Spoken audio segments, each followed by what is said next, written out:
mga kabakyard, welcome to my vlog. For today's video mga kabakyard, magdimo na ta about sa atuang duha ka hag nga bahog sa Premium Feeds.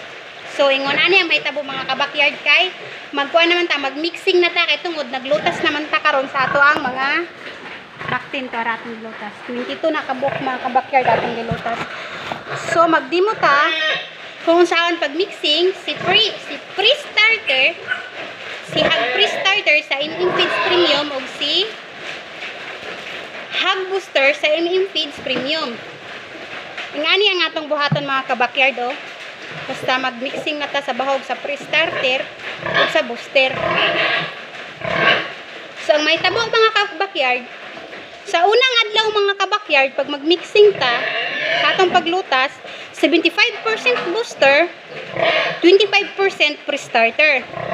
Kami na mga kabakyard ha, makabalog yun mo. Sa ikaduha ka adlaw mga kabakyard is 50-50 na ta. 50% booster, 50% pre-starter. Sa ikatulo ka adlaw mga kabakyard is 25% booster ug 75% pre-starter. Ug sa ikaupat ka adlaw mga kabakyard, muhatag na ta sa iya og 100% hag pre-starter sa atong Premium Feeds ani mga kabakyard.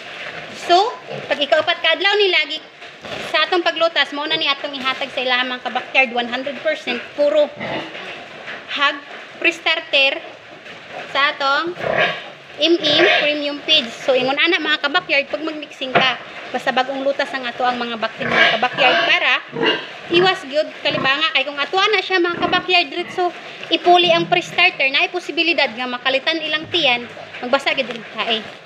So nara mga kabakyard ang amuang baktin nga 22 ka buok nga mo na ni karon ang amuang gilutas 22 na sila ka buok mga kabakyard.